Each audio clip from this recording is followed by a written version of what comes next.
Welcome in, ladies and gentlemen, to another edition of the After Stangs Show here at Shug's Bagels in Mockingbird Plaza. I'm Billy Embody. With me is SMU left tackle Marcus Bryant.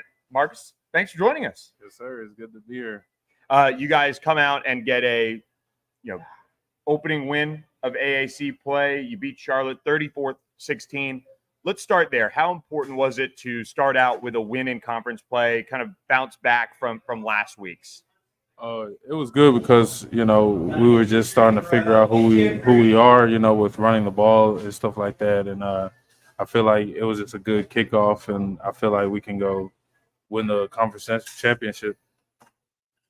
When you guys were kind of bouncing back from last week, did you guys have to talk about it as a team? Kind of say, hey, we really need to focus in this week and not let last week affect this week?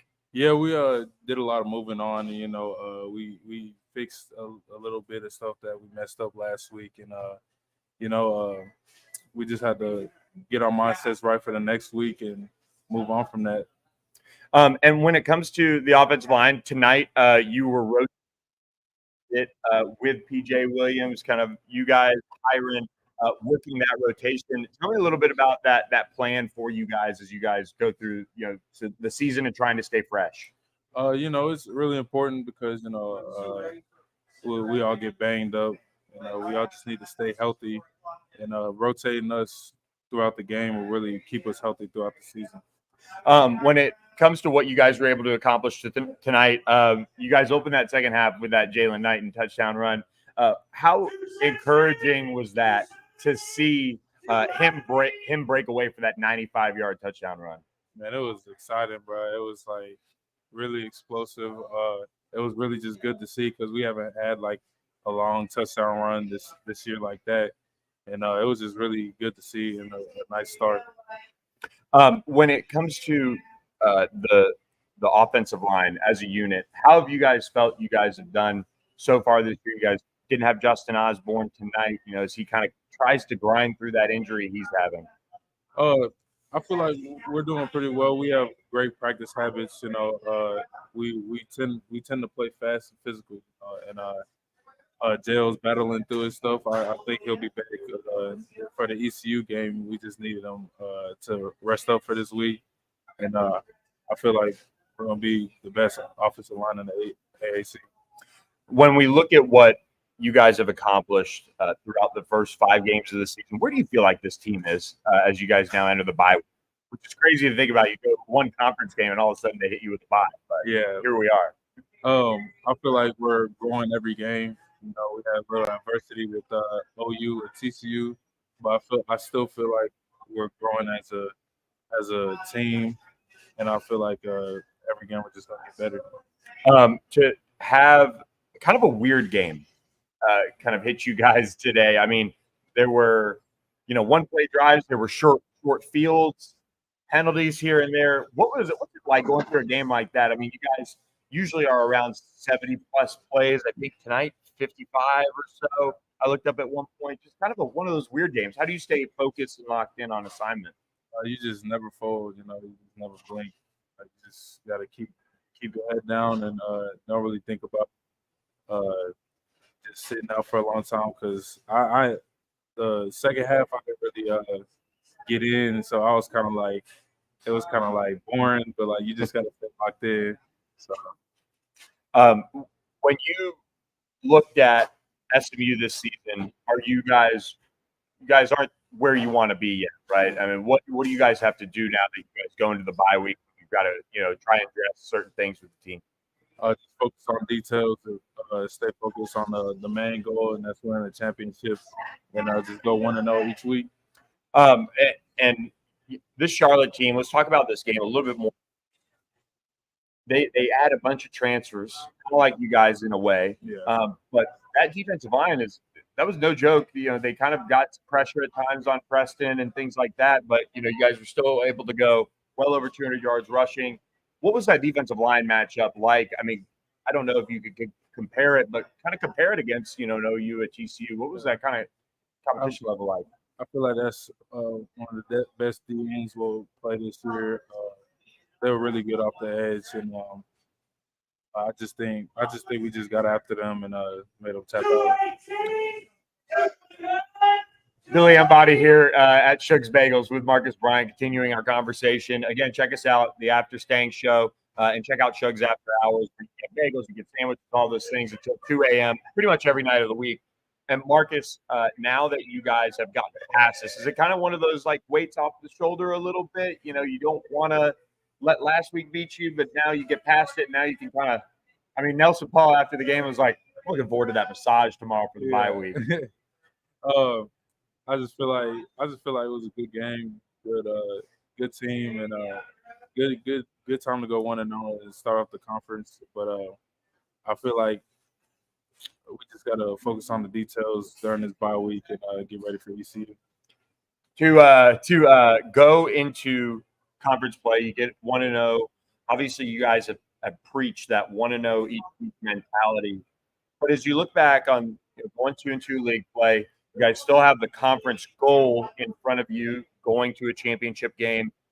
Was the results from conference play kind of motivating, saying, hey, we don't want that to define our season. We want to go out and let everybody know we can challenge for and appear in the championship game.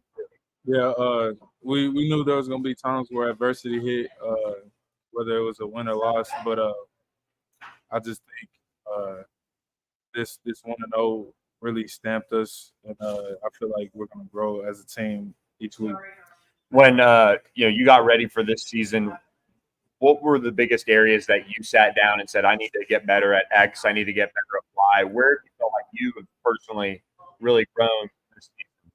I think I've gotten better as a run blocker. I feel like last year that was my weakness, run blocking and bending my knees and rolling my hips. So I feel like I'm starting to do that more, and it's going to elevate me as a player. And now look ahead a little bit here and not focus on this season, but next season, SMU goes into the ACC. Kind of been asking all the guys that have come through our post-game show, what was your reaction to it, and does it impact you at all when you look ahead to a decision in the offseason maybe? Yeah, it definitely does. ACC is great competition there, so I'll be ready to play, but I'm more focused on right now. So, I mean, it's gonna be good. Do you talk to friends or people who aren't at SMU or around the program, and they say, "Wow, hey, that's big time," or what's kind of the reaction that you kind of got from people? People don't really talk to me about that. A lot of people just they don't really know about offensive linemen. So nobody really talks to me about that. So okay, yeah, all right. Well, what's your kind of bye week routine? You got your folks here. I saw them on the boulevard a couple of weeks ago. Saw them tonight. Are you going to get away and go back home a little bit? I know you got school, but yeah, I don't know. I don't know. It's up to Mom. She right here, so I have to see. I've got to get my body back. Playing in Texas and being so close to home, can you talk about what that experience has been like for you to have family close by? Some guys leave the state, some guys come back or whatever, but what's it been like having them with you throughout this? I mean, we were talking before the show, knowing you, I think 5-6 years now, COVID year and all this stuff. I mean, it's been like through that to have them nearby. Well, it's been good. I feel like I have a good support system. They come to almost every game, and I'm really happy that they can see me. Cool. Awesome. Well, we won't see you at Ford Stadium until homecoming, October 28th, I believe the game is. So we'll see you on the road. Enjoy the bye week. Thanks so much for coming in. Marcus Bryant, SMU left tackle, stopping by a few minutes with us on the After Stangs Show, which will continue in just a second.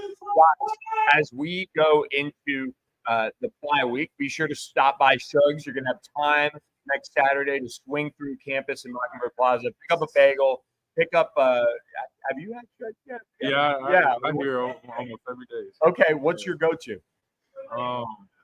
It's a cream cheese bagel. Okay. And I get a second sandwich with egg, sausage, and cheese. Okay. Pretty good spread there. Whatever you guys want. Lox, they've got the chicken parm sandwich, they've got ranch cutlet. Check them out, Shug's Bagels. Marcus, thanks so much for coming by. Appreciate Pony Sports DPX as well for helping out with Marcus, getting him here, and we'll let him get back to it with his family. So thanks a lot for coming through. All right, Marcus. See you. We're going to continue on the After Stangs Show live here at Shug's Bagels. We'll get to some player reaction. Head coach Rhett Lashley, Jalen Knighton, Nelson Paul, as SMU defeats Charlotte 34-16. We are live here at Shug's Bagels. Appreciate Marcus for stopping in with us, taking some time. And look, this was the game that, SMU had to come back and bounce back from after that loss to TCU, and they did that. And Jalen Knighton, very emphatic when talking about it post-game, that it was an emphasis from the coaching staff that they had to step up and take this one on and get this one across the finish line, and SMU did just that. Coach Lashley emphasized that this team is finna come to play. It wasn't no thinking that we just finna walk in and just catch an easy win. So we had to really prepare. We had to really dial in. We had to really watch film, really study, and make sure that we're on top of our details so that we could come out here and execute every play. So Coach was really on us all week, making sure that we tuning into our details and staying focused so that we don't get distracted or thinking that this is going to be an easy win. Because conference play it's not going to be easy. So every team will come to play because they're trying to get that ring too. And he kind of mentioned that their coach said they were, I'm not sure, broken toys or something like that, but that just makes the team dangerous. They're willing to do any scheme, any plan to just try to get points on the board. And he basically emphasized it's 1-0. Doesn't matter what the record is, just take everything a step at a time and keep your head down and win the game. So as SMU now gets into the bye week, lots of things to kind of clean up. I mean, this was one of those games that, SMU had to overcome that kind of mental mindset when you go into a game that is coming off of a rivalry game, especially a loss. You're going to have to kind of tweak your mentality and overemphasize things. So SMU has not started well in the second halves, but they have been starting better to open games, and they did just that. They went right down the field, scored a touchdown to open up the scoring when Roger Daniels caught that jet flip from Preston Stone to take it in from 12 yards out. The defense got a stop, and SMU was able to build a 27-3 lead over the next three quarters, which is what you wanted. And that was kind of emphasized again by starting strong in the second half. SMU went down and scored with that 95-yard touchdown run from Jalen Knighton to kick things off. And then they were able to kind of continue to hold Charlotte. That was a team that I think, just from talking with Rhett Lashley after the game, talking with some of the players, is a team that, with all those transfers that Koji brought in, that's just kind of a different animal than maybe that preseason pick to be last in the conference. That's why they played Maryland. That's why they played Florida hard. And that gets through this one. Kind of a dangerous team when you look at Jalen Jones, what he was able to do, at least running the football, scaring you with that 52-yard run that he had early in the game. But after that, SMU really bottled him up well. They went to their backup quarterback, Ivy. He was able to kind of get some things going, finished 10 of 17 for 170 yards and a touchdown. I think for me, this game is so hard to kind of review in a way because you get things like SMU getting a stop on the second drive and then Charlotte muffing their punt, SMU getting a 15-yard touchdown drive shortly thereafter. That changes the whole dynamic when you go up 14-0 just like that. A 95-yard touchdown drive, that's going to kill a lot of stats and things like that for other players, some of the different areas that SMU is normally adding to. And look, I'm not saying, you want a long drives just to have stat padding opportunities, but SMU ran just 61 offensive plays tonight. And Charlotte was able to control the clock too with some of those long drives in the second half. So overall, it was just kind of a weird game that SMU had to get through, and Rhett Lashley agreed. Then again, and when you look at the film, it may be all on us. I mean, we had penalties, stopping drives on offense. We let them run the ball way too much in the second half defensively. They had two drives that they ate the clock up. They had killed us in time of possession and plays.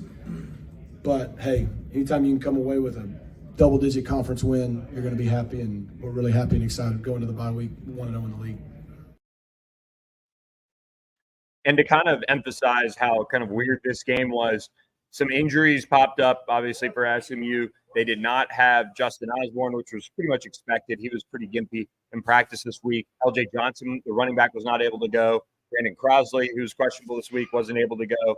But the big question mark as the game kind of got going was, where is Kamar Wheaton? We've had multiple questions roll in on our YouTube channel, as well as our ontheponyexpress.com subscribers asking us, where was Kamar Wheaton? Well, he was going to play. He tweaked his hamstring in warmups per Rhett Lashley, and he ran in there for one play, and then they subbed him out for right after that, and that was that. So, situation where he couldn't go. He tried to. He was kind of jogging a little bit on the sidelines, and then stayed off it. So Kamar Wheaton was going to play, but then tweaked his hamstring in warmup. So tough blow there for him, but at least he does have a bye week. Get right. We obviously saw what he could do against TCU, but wasn't able to play tonight. That allowed Belton Gardner to carry 14 times, 64 yards, and had a nice 23-yard run as his long. Preston Stone carried 9 times for 46 yards. He did lose some on sacks, but overall, he was able to gain 46 yards overall. But this is going to be a team that does have some things to clean up going into the bye week. The tackling continues to be something that they're going to have to get back to the basics to. As they get into that bye week, they're going to take care of their bodies. They're going to be able to rest some of these guys. But they're a team that has gone back to the basics a lot when it comes to tackling and trying to clean those things up.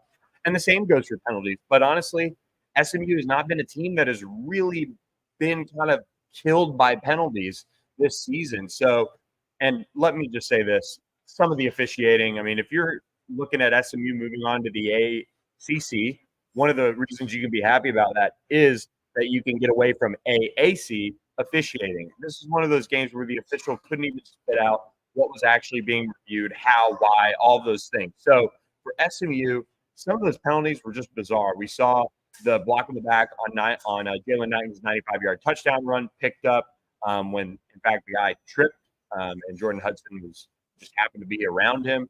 The coaching staff seemed like they were a little unsure if there was actually a lineman downfield on the play when Keyshawn Smith scored, and it was called back, and then Preston Stone threw the interception. So, look, guys, we're going to get to some of our questions from our subscribers at ontheponyexpress.com. We're also going to get to the rest of the ones that are on our YouTube channel rolling in right now. So I'm Billy Embody. We had Marcus Bryant on earlier in the show, SMU starting left tackle.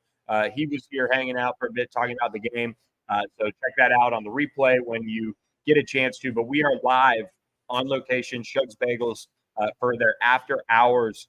After every single SMU home game, we do the After Stangs Show live here at Shug's Bagels in Mockingbird Plaza. Check them out, shugsbagels.com. We appreciate them for helping us out and hosting us here.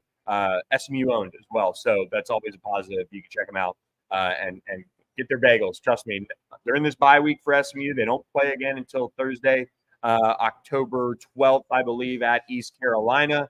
That will give you plenty of time to go check out Shug's Bagels with the bye week next weekend. So I appreciate them for hosting us as always. But look, I get this question a lot, and SMU Giddy Up on the board asks, can you discuss Preston's arm strength? Is it a legitimate reason to be concerned, or are things just not clicking for the offense? I think for me, and one thing that I'd like to get a little bit more kind of clarity on is just when he drops back to pass, there are moments where things are timed up well, things are looking smooth.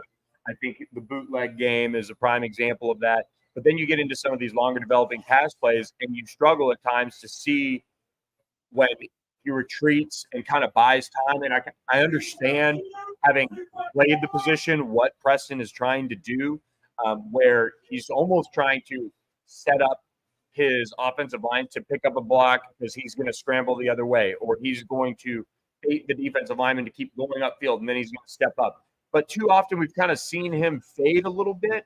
And so I just think one of the things that kind of I'd like to see cleaned up is setting his feet and throwing. When he hit RJ Maryland on, I think it was a third down pass play in the fourth quarter, I believe it helped set up the touchdown, the final touchdown for them of the game. But it was just kind of short-armed, and there was no one around him, and he was falling off his back foot, and it was kind of a flat route. It was almost a screen. Just one of those things where it just kind of gather and just let it go. Or I don't know. I just think that those are some of the examples. When we talk about Preston's arm strength, I think he has the ability to make the throws that are required of him. And we kind of talked about this since spring. Conviction to throw it maybe a little earlier is something that on deep balls in particular, I'd like to see. I do think he has the arm strength to make all the throws. I think there are times where he retreats a little too far.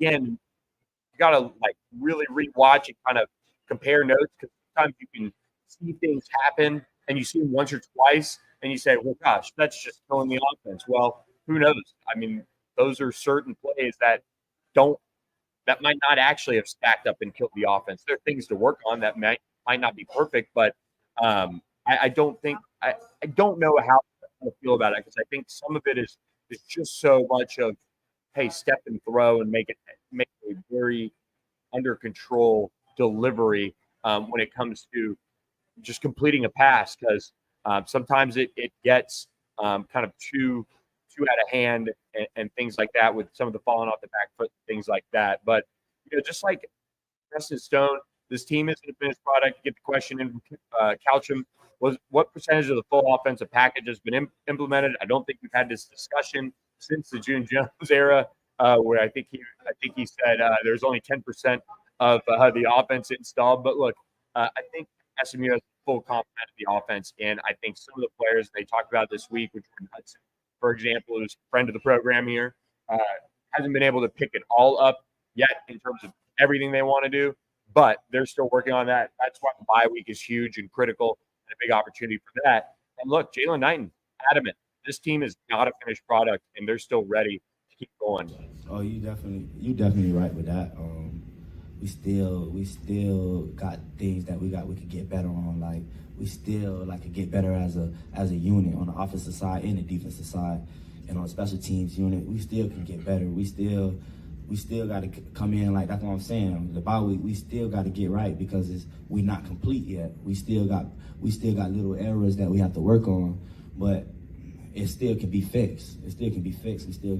We got 7 more games for conference play, so we can fix it. We just gotta, on our bye week, take advantage of that. On a free week, we gotta take advantage of little things like that so that we can be complete. So you can tell, I mean, Jalen Knighton, and he's a great interview, by the way, has been really, really good with the media. As you look at what he's been able to kind of share, you can see there's that motivation and swagger to this team a little bit. Like if you look at the Oklahoma and the TCU games, those are 2 games where I felt like SMU had that passion, had that effort. I felt like they at times kind of sleptwalked through tonight. Again, you were coming off an emotional game. You're looking at the bye week. It's right there ahead of you. You know what has all been said about Charlotte during the offseason. They're a 1-3 football team. Yes, they played Power 5 opponents stuff, but it's human nature a little bit. But I think for SMU, they do have this motivation to be better each week. And I think that's hard to quantify. And I've been around SMU teams where they haven't finished well. I've been around one in the last decade that has finished well. And that was last season's team that finished the regular season on a 5-2 run. So it's hard to kind of pick up if you don't have exposure to it in different ways. But I just feel that this team has a different way about them in terms of how they approach getting better day in, day out. That's some of the transfers they have, and that's some of the returning players that they have. So they know they're not a finished product. I think they probably are kicking themselves, especially if you're an SMU fan looking up and seeing TCU falling at West Virginia tonight, at home to West Virginia tonight, that you let something slip through your hands. And that's why I kind of asked Marcus a little bit about that in terms of him, kind of getting that sense that, they wanted to go into league play and kind of make a statement, go 1-0 going into the bye and get past this one. And then they can kind of get on their roll. And that's where SMU has to, again, kind of start fast, keep working at the little things. Like I felt like the red zone, look, I felt like the red zone was fine this week. It'll drive you nuts that you overthink it. And Rhett Lashley talked about this in the full post-game press conference. But, Preston came over to him right after the 3rd and 1 from the 1 on that third drive where they came away with that third scoring drive, I should say, where they came away with a field goal. And he said, should have just handed it to him. And it might not have dictated that, but Preston came right over after last week where we saw him kind of pull it and get into a quandary and this thing. He said, I should have pulled that. I should have handed off that football. It would have been at least 4th and 1, maybe 4th and 1.5, versus being I'm getting tackled in the backfield, and here we are because I took the loss. So it's one of those things where they just kind of keep chipping away at some of the things that they need to understand situationally. So offensively, Peach Mustang asks, offense feels clunky. Any thoughts? Also intentional grounding and roughing the passer on the same call. I didn't see that. I saw the roughing the passer. I thought Princeton got drilled the play before and kind of a dirty helmet to the back play, but they didn't call that. But they called the roughing the passer. Honestly, the officiating tonight, the big reason why SMU can't wait to get out of the AAC is officiating like we saw tonight. It was awful. It was brutal. And they can't even explain what they're reviewing in a timely manner. So I'm not going to dwell too much on penalties tonight. It was just one of those weird games. But in terms of the offense, it is – I think we've seen this throughout the year. There are so many options.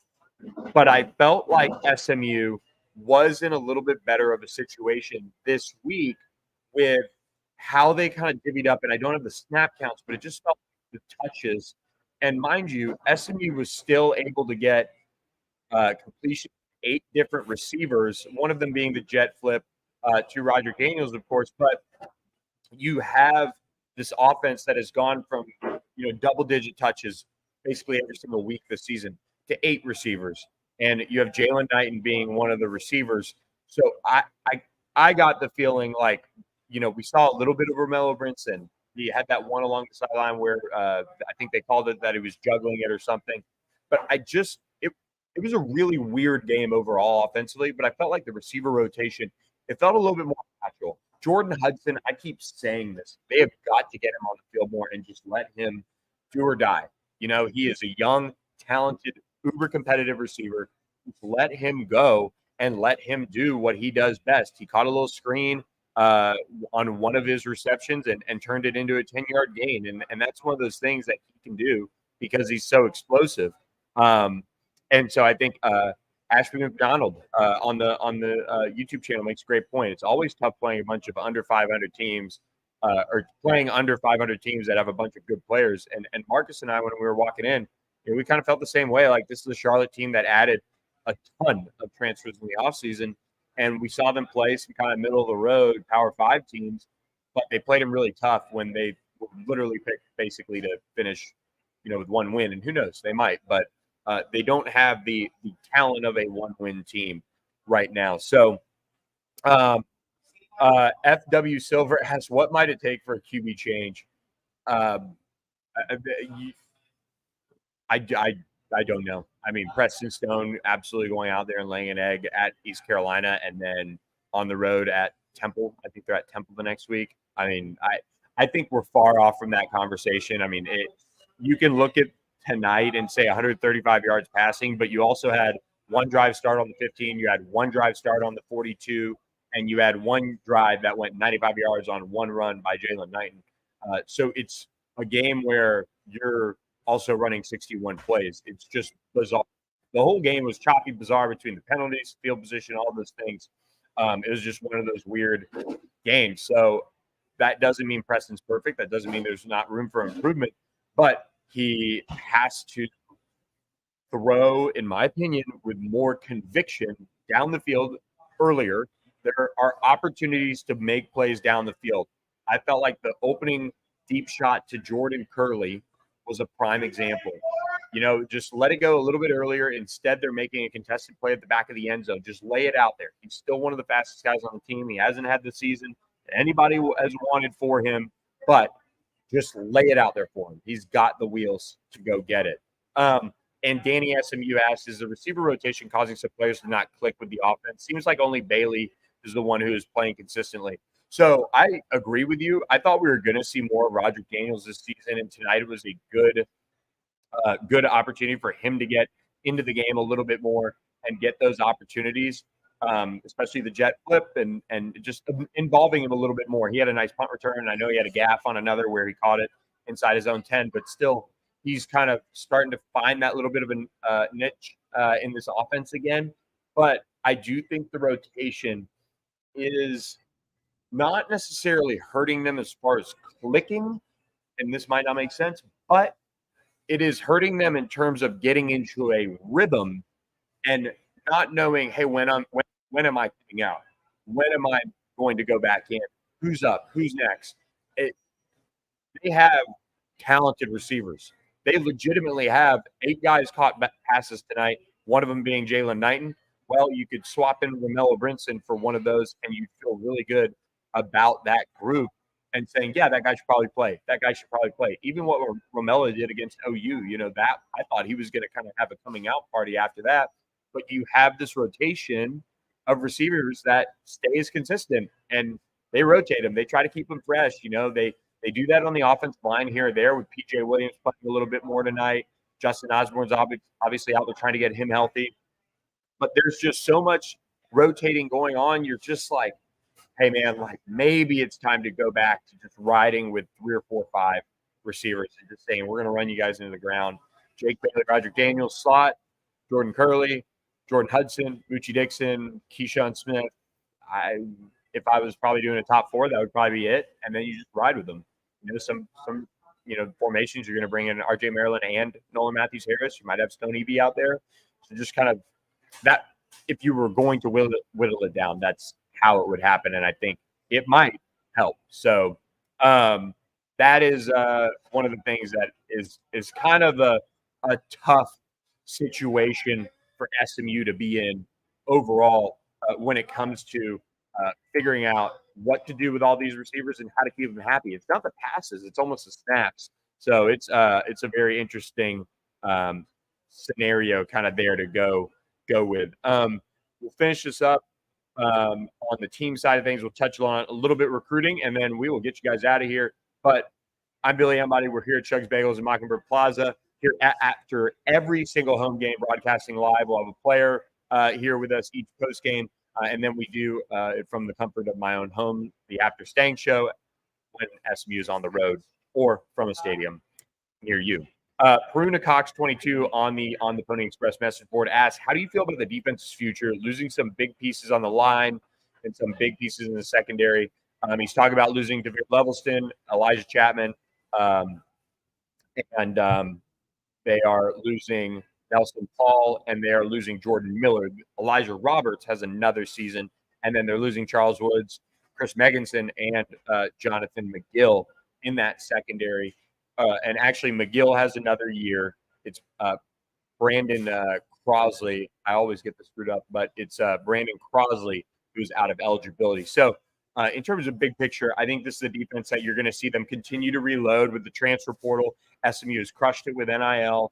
And that is why this defense is playing as well as it is. Tonight, they were able to hold them to 331 total yards. Their yards per play, can't find it on this little sheet right here, but I'll look it up for you guys. SMU was able to – they'll move up again in total yardage allowed, total defense after playing Charlotte.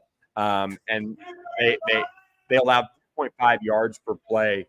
And that defense, I think, as Scott Simons has settled in, and we talked about it in the offseason, this is a group that you could not accurately assess last season because they needed such an upgrade in talent, and they did not have any depth.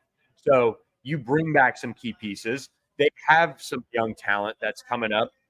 They're going to continue to build in the transfer portal on both sides of the ball. They're going to have to find defensive linemen, and that will determine how honestly I feel about it going into 2023. The good thing is, for just $1 for your first month, you can get on board with onthepuddingexpress.com, and then $10 a month from there on out.